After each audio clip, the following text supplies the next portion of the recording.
yeah, I created this goal that by 2026, for the 2026 season, I would have a show on Broadway, which was in fact an audacious goal because I literally did not know. I had no idea how to write musical theater. This is not something that I had done before and was picking back up. It was something I had never done. But one of the things that I think is very empowering about truly setting long-term goals is if you have a long enough runway, just about everything is possible, right? If you actually consistently spend a portion of your time over 10 years to do something, I mean, most reasonably intelligent people, like, you might not be the best in the world at it, but you're going to get pretty good if you put that much time into it.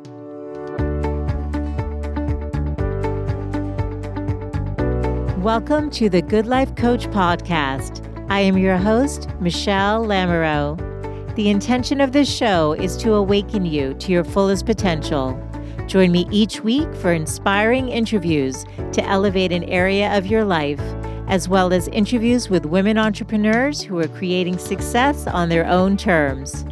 Each episode provides actionable tips to guide you to design a life you love.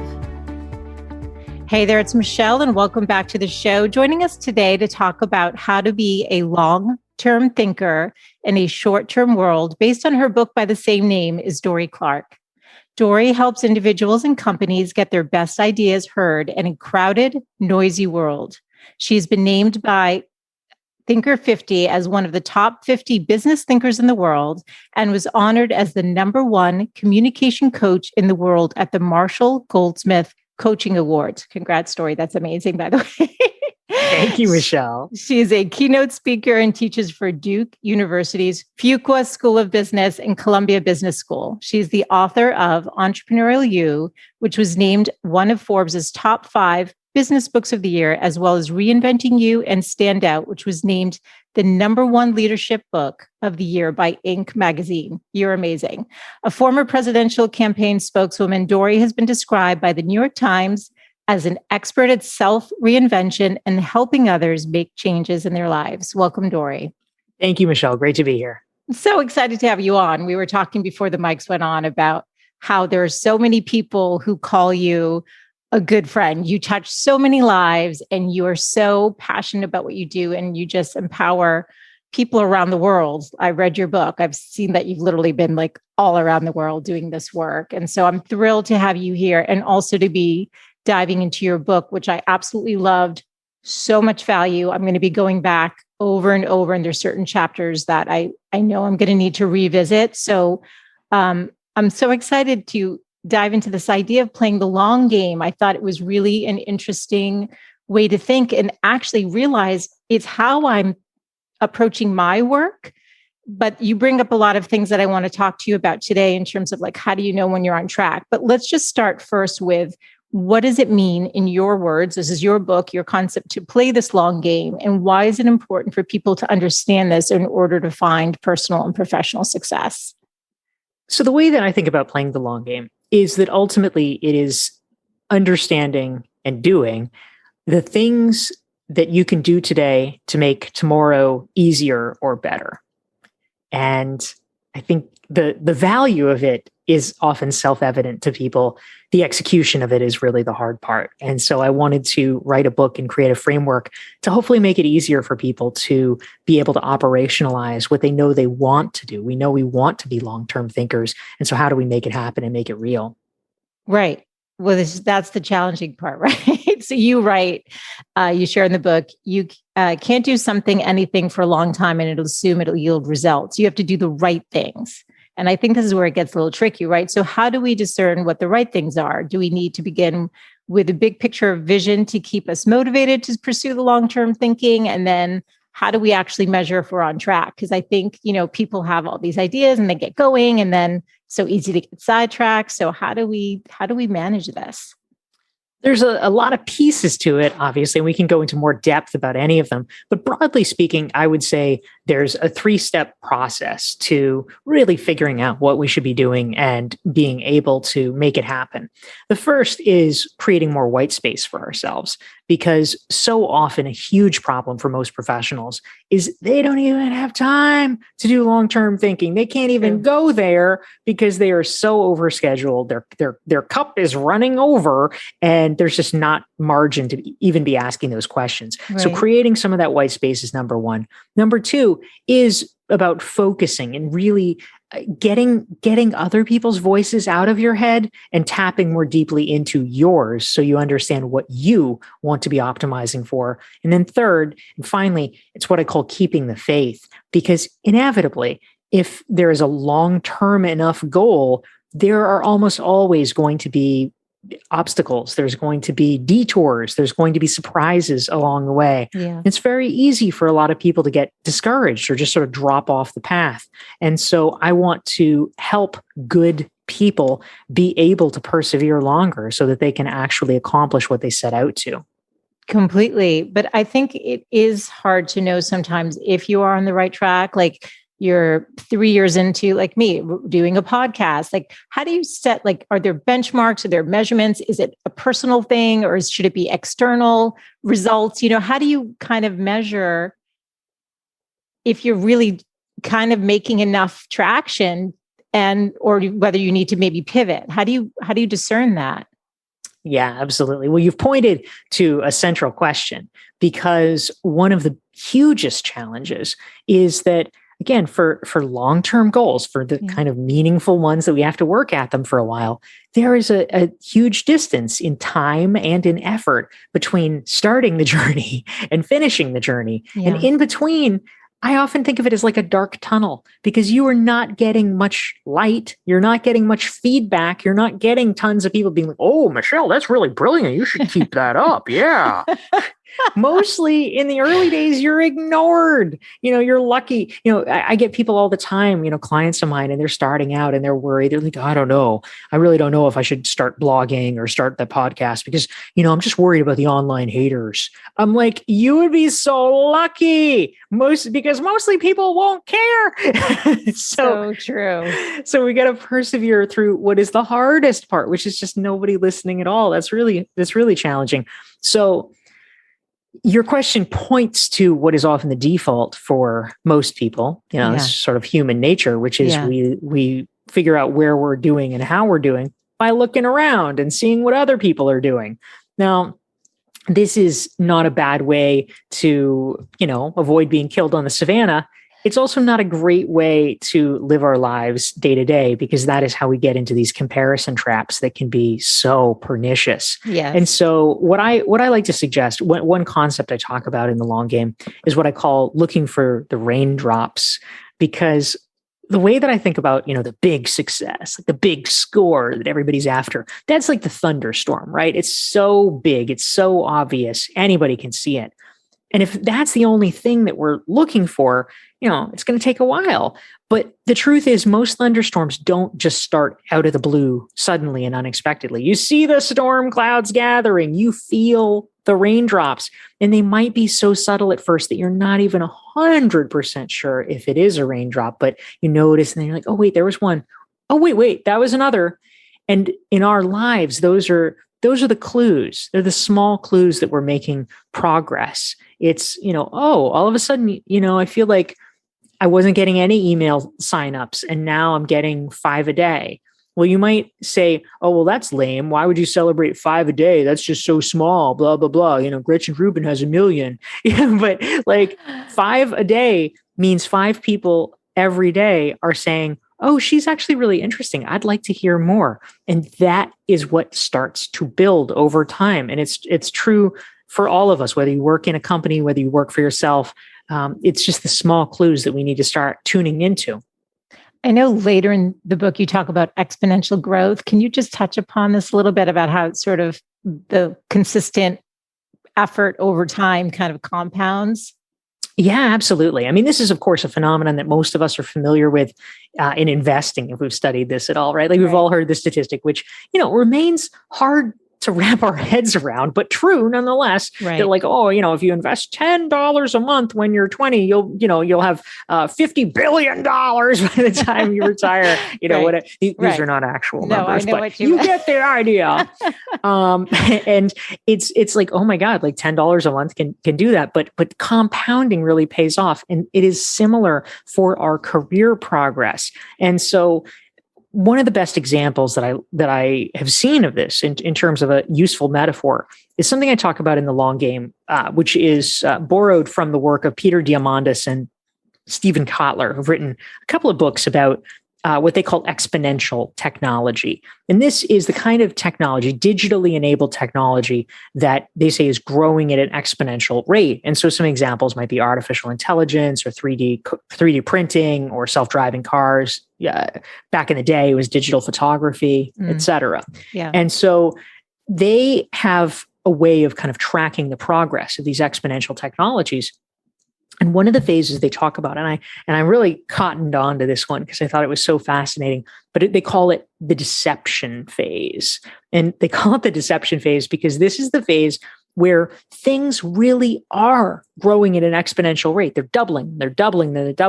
But because it started so small, nobody notices. I mean, like maybe if you're really into it, if you're like the scientist studying, you're like, oh my God, that's amazing. But everybody else looks at it and is like, it looks like zero, but it's not zero. And it feels like doubling. Zero. And it feels like it. Yes, that's exactly right. Yes. But there's a certain point, where whatever, for X number of years, everybody's like, wow, I thought that was going to be great, but it still looks like zero. And then all of a sudden it jumps into what they call, whole numbers, right? It goes from like, 0.02 to 0.04, like nobody notices, but all of a sudden it goes from 1 to 2, and then it goes from 2 to 4. And it's the same rate of doubling all along, but all of a sudden people are like, oh my God, what is that? And that, frankly, is how it is with career progress as well, which is why we have the illusion of the overnight success. Yes, for sure. I had Stacey Madison on from Stacey's Pita Chips, and she said it would frustrate her when people were like, oh, got so lucky, 10 years of growing the company and dealing with all the hurdles along the way, and then that is 100% the perception. And I'm just thinking though, so there are going to be people who kind of have a sense of what they're doing and need to pursue the track. And then there's going to be others who are going to be like, should I pivot? I'm kind of stuck. Where do I go? I really loved this concept that you talked about in the book about following what's interesting to you versus this idea of passion and purpose, which puts a lot of pressure on people. Can you talk about this more and how, maybe give an example, because you have such a broad kind of spectrum but your interests have taken you to like creating success, though you don't dabble. So maybe you can discuss this. I mean, I read about you're going to produce a Broadway play and you did, stand-up comedy. I mean, tell us more and maybe give some examples from your life, because I found it really interesting and you have a lot of interests that I actually have too. So I was like, oh, wow, Dorie's really cool. I want to hang out with her. Well, thank you. I appreciate it, Michele. Yes, that sounds amazing. I look forward to, hanging out and getting some margaritas in San Diego or whatever one does in San Diego. Yeah, for sure. But yeah, I think that, ultimately, when it comes to the activities that you undertake, one of the concepts that I talk about in The Long Game is 20% time. And this is something borrowed from Google. Many people might have heard about it from there. Google encourages its employees to allocate 20% of their time to more speculative activities that are outside the scope of their regular job description.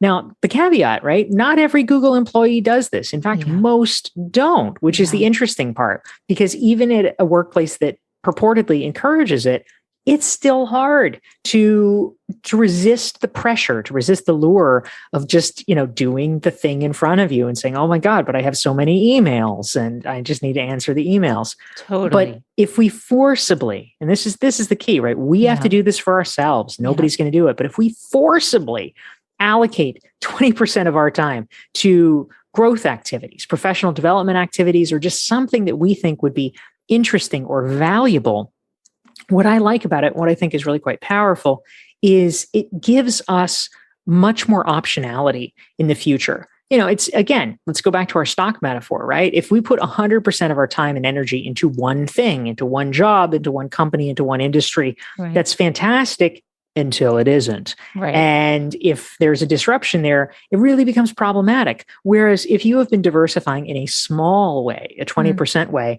that is a big enough number that over time it actually can turn into something. But if it turns out, all right, it was speculative, right? It didn't work out, too bad, whatever. You're not ever going to go bankrupt by spending 20% of your time or your energy on something. You're not putting too much on the table. It's just enough risk in your portfolio. It's interesting though. So can you give an example from your life how you did this? Maybe was it the comedy classes, or was that an example? Yeah. I mean, the way that I really think about this most clearly is in 2016, I decided that I wanted to learn how to write musical theater. And so I created a 10-year goal for myself. Love that, by the way. I think that's so cool. Oh, thank you. I appreciate it. Yeah. I know that's a great passion and hobby of yours, which is very cool. I want to hear more about that. But I created this goal that by 2026, for the 2026 season, I would have a show on Broadway, which was in fact an audacious goal because I literally did not know. I had no idea how to write musical theater. This is not something that I had done before and was picking back up. It was something I had never done. But one of the things that I think is very empowering about truly setting long-term goals is if you have a long enough runway, just about everything is possible. Right? If you actually consistently spend a portion of your time over 10 years to do something, I mean, most reasonably intelligent people, like you might not be the best in the world at it, but you're going to get pretty good if you put that much time into it. Yeah. But so first I want to kind of dissect this because I actually find it fascinating. So when you set out, because this is your 20% that you're doing for this too, by the way, Yeah.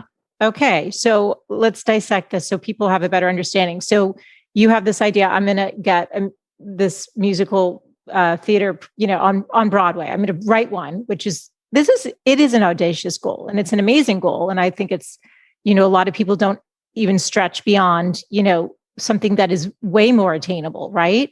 So do you get it on your calendar? Are you writing it down? Are you vision boarding? Like take us big picture first. And then how do you actually find the time in your calendar? Because a lot of the people who listen are moms, they've got kids, they got, a lot of responsibilities, maybe aging parents. Like, how does somebody even dare to dream like that and then actually fit it in?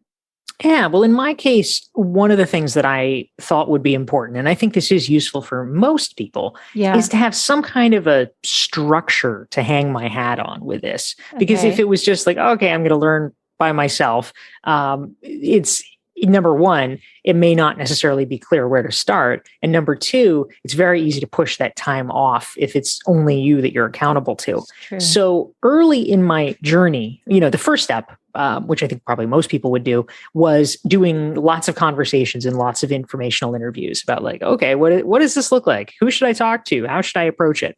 And so I ended up meeting a guy at a conference who was a well-known musical theater writer.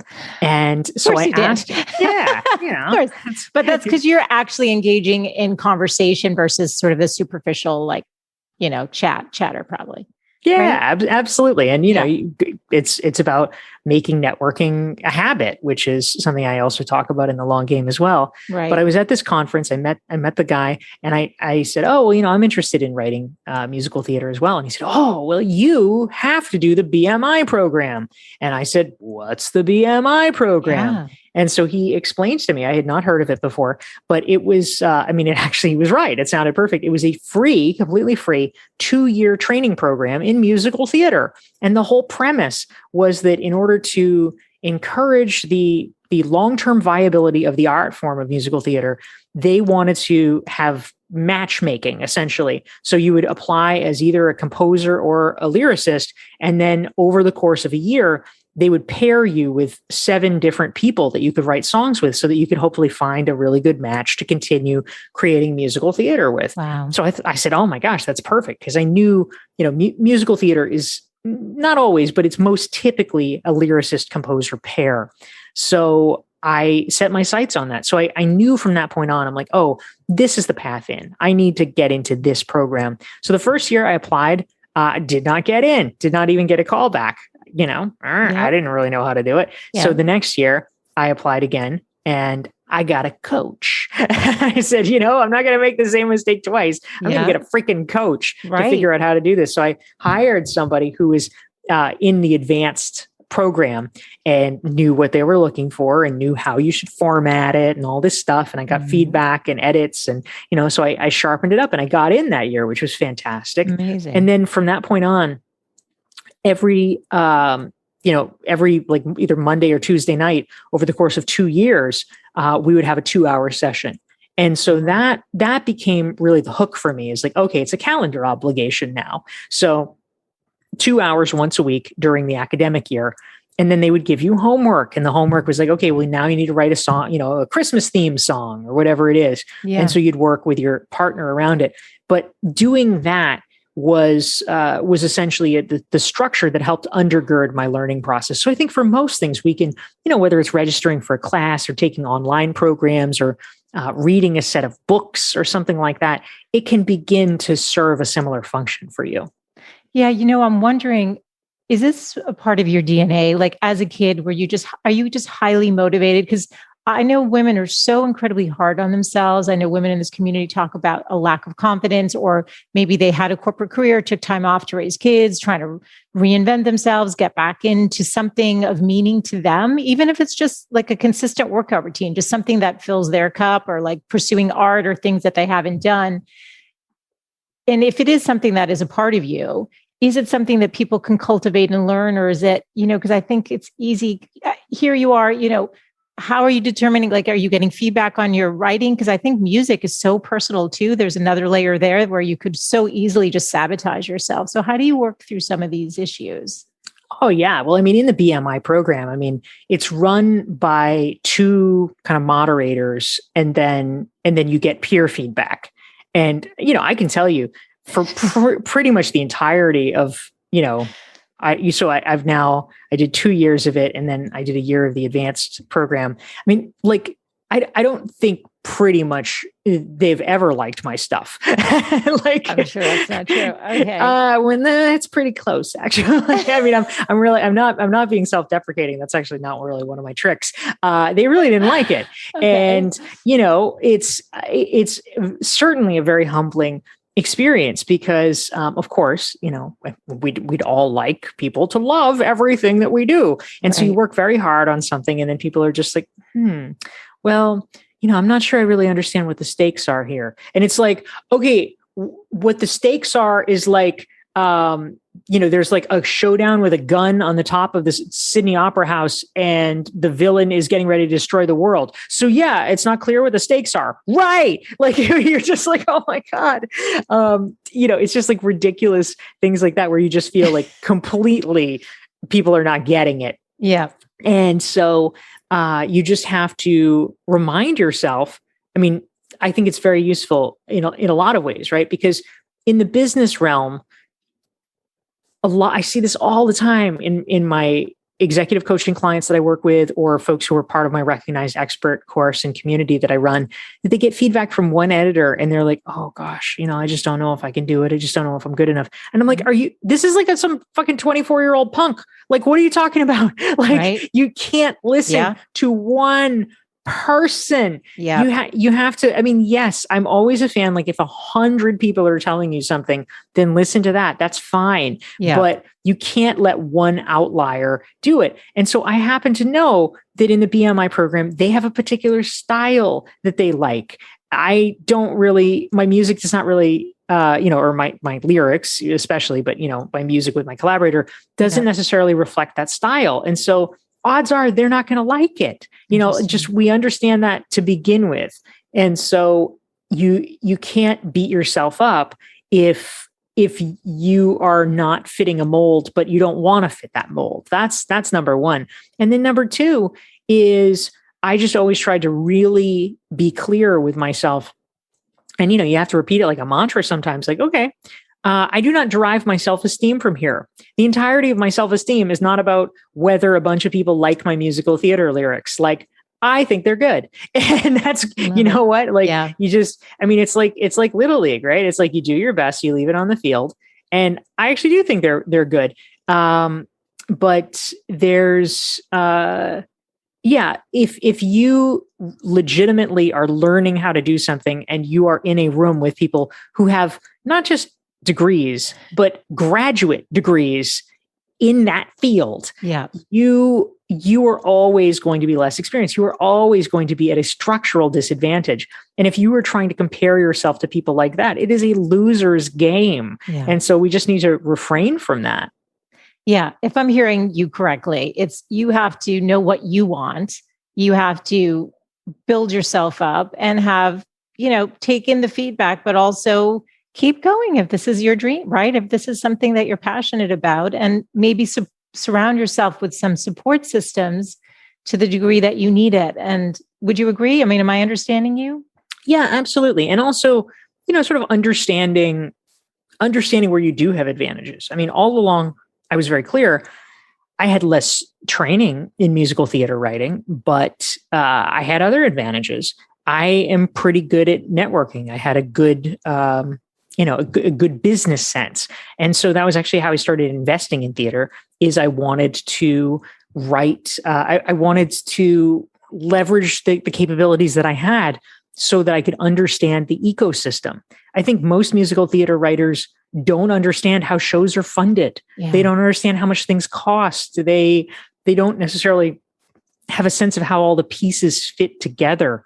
And so I feel like, I took workshops on producing. I have invested with a partner in 4 different shows so that I could really learn and understand that, so that I could come in from an informed perspective about what was feasible and what wasn't. And also in the process, meet a bunch of producers so that hopefully one day I would have the connections necessary to be able to move something forward. Yeah. And I mean, I keep hearing you talk about, networking, taking opportunities to learn. I mean, you took courses, you didn't just say, I'm going to do this and then sit around by yourself trying to figure it all out. You keep going and moving forward and having that curiosity and surrounding yourself with what you need. And I think all of that is so important. But I am curious though, were you just a super motivated kid? Because I just find that a lot of the women who come on that are super successful have this within them. And so I believe you can learn it. I do believe you can get the support and realize dreams, but I also do see that some people are just naturally kind of motivated and driven and have vision. Is that you? Yeah, I mean, I was pretty motivated for sure. I think that, motivation, I think, is essential. I think that a lot of people think that, you must have had some special skill, or you must have had some special talent or something like that. And I think I'm very skeptical about that, because I think that anybody with effort, again, you might not become the best in the world. If you're the best in the world, it's often because of some freak thing you can't control, like how long, Michael Phelps's torso is, right? like that's actually a big deal. Not to say Michael Phelps did not work hard, but also he has a freakish torso, and that helps. Yes. But you want to be a really good swimmer. You want to be a really good business writer or speaker or, executive. Like, you can do that. You can get a large part of the way there. But I think that motivation is really essential as an undergirding factor. It doesn't necessarily mean you always have to have been motivated since you were 5 years old, but you have to be motivated now. But if you have that, I think you can get almost anything else. I love it. And I agree. And a huge part of the purpose of this show is to inspire women to really pursue the things that they want to do and to try something on, like just give it a go and see. You are obviously a leading coach. It sounds like you bring people in when you need it. Can you talk about the value of because I think a lot of times we feel like, oh, we should know how to do it, or we're like afraid to share our dreams or our ideas. Can you just touch upon just how to get the right support around yourselves to propel yourself forward towards the things that you're striving for in the long game? Yeah, well, you raised some very good points here, Michele. One of them is I often hear from people when I'm first talking to them that, I'll ask about their network or the people around them. And sometimes people have the attitude, oh, well, I don't network with people in my field. I only want to network with potential clients because people in my field can't help me. They're competitors. I want to meet clients. That's what's going to work.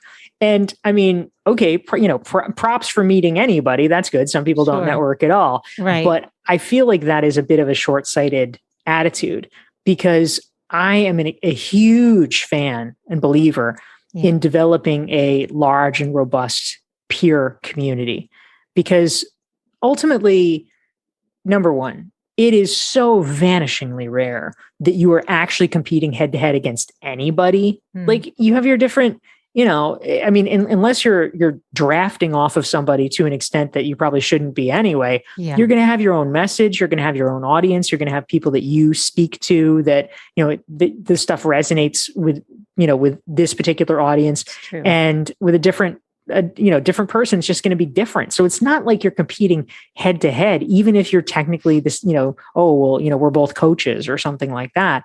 And so we really lose out if we don't have peer connections, because at a certain point, I mean, I've had clients that, for 20 years, for 30 years, they've just not been into networking, or they haven't been into networking besides with clients. And at a certain point, what you want is to have, things like, oh, well, to get into that club or to get into that professional association or whatever. And how to be able to go to this conference. Well, what do you need? You need a peer recommendation. And if you don't know people, you actually hit a ceiling on what you're able to accomplish because there's nobody to vouch for you. And you are also at a disadvantage because buyers often hear from or talk to multiple people doing what you do. They have a better sense of pricing and other sensitive topics than you do sometimes if you are not talking to other practitioners. And people are not necessarily going to be sharing that openly, like, oh, I'll just Google that. You have to have behind the scenes conversations with trusted people about it. So I think that developing a strong peer community is really essential. Well, you're clearly excellent at that. So before the mics went on, we were talking, I was saying to you how so many people will be like, oh, my good friend, Dorie. That's how everyone says the same words though. My good friend, Dorie. So everyone feels very connected to you. There's obviously something you're doing when you're networking that isn't superficial. I remember working with lawyers and they'd be very uncomfortable in networking situations. I'm like, just be yourself. Like, don't try to be somebody you're not. Just be a human being and connect. This isn't about closing a deal. You're just having a conversation, right? I'm with you, Michele. I remember I gave a talk once to the Boston Bar Association. So talking to your peeps. And a lot of them are very uncomfortable in those situations. And maybe even some of the people that are listening are. Any tips on, especially now during COVID, where people, a lot of this, interviews aren't happening or connections aren't happening. It's happening more now where people are getting back together, but ways, whether it's even not in the pandemic, just to be proactive about making those meaningful connections. Well, one strategy that I talk about in the long game that I think can be really useful, people often feel hesitant for obvious reasons about connecting with, oh boy, these people are so accomplished. What would I ever talk to them about? They feel like there's a sort of status or hierarchy or things like that. And so in those circumstances, I am a big fan. We always hear this in this, sort of cliched, like lead with value. Like, what does that mean? Well, one of my favorite strategies actually is giving people promotional opportunities. So podcasts are actually a great way. Also, I'm a big fan of writing for high profile publications. If you can make the effort to get yourself set up with an ability to write articles and have a place where you can feature them regularly, it's very powerful because it means that you can reach out to high profile people in your field. Like, oh, hey, can I interview you for my blah, blah, blah column? And a lot of times, especially if they have heard of this publication, they will appreciate. They'll say, yes, sure. And it gives you an opportunity to connect with them. And, not all of them will turn into friendships, but some of them do. And that's really wonderful. Yeah. Another possibility, which is actually great for developing peer level connections, or, in this instance, even if someone is kind of a, quote unquote, a mini celebrity in your field, if you have this toehold, you can approach them like a peer is to find a commonality and then just leverage that. So I'm a really big fan, like go deep in the institutions that you're involved in. So if you are in an alumni group, reach out. It's even better if you actually take on a kind of official role. Like you can volunteer to be like, oh, I'll be the membership chair. Well, good. Then it's your job to reach out and connect with whoever you want to. So that's kind of a cool thing. It could be an alumni group. It could be a civic group. It could be, oh, hey, we're both contributors to such and such publication. It could be, oh, we were both speakers at such and such conference. Like whatever your sort of badge of authority is, whatever that institutional affiliation is, leverage it to reach out to other people as a peer who have that as well. It's great. It's great advice. Absolutely great advice. And I think it's about making that effort and creating a situation where you feel like you are then also maybe the host too, in some ways, right? I'm writing this article. Come on, I have a podcast. And it makes it a little bit easier to connect in that way. Everyone needs to read your book. It's really there's so many great, there's so many stories in there and so many great tips on how to live this long game scenario and be successful. You've given us great examples from your life as well, which I so appreciate. Anything I didn't ask that you do want to mention today? We obviously aren't going to go, there's so many things in there, so everyone needs to just read it and I will direct them to your website. But anything that I didn't ask that you think it's important to mention? Well, I realized retrospectively, you had alluded to this, Michele, and then I kind of got off on a different tangent. So I'll bring it back. Yeah. You had mentioned one of the concepts that I talk about in the long game, which I call optimize for interesting. And this is something that I just think is a useful rule of thumb. And I learned it probably about 15 years ago, and you will appreciate this. The context of it was that I was at the time making a documentary film, directing this documentary film about a woman who led the cleanup of the Nashua River in Massachusetts and New Hampshire, which was at the time one of the 10 most polluted rivers in the country. And so we were making this documentary film about her. She's 80 years old at the time. Now she's 90 plus. She is just going strong, named Marion Stoddard. But she was telling us about, we're doing these kind of interviews about her life and how she got to be who she was. And she mentioned that the day she went off to college, that she remembered that her mother, the mom's parting advice as she's walking out the door to go to college, is her mother says, well, whenever there's a choice of what to do, pick what's more interesting. And I love it. I thought, oh, amazing. Let's is amazing. Right? That's right. And that's actually a great place to start. And that's, again, a huge part of what we talk about on the show. I do like to end by asking my guests what their 3 best tips are for living a good life.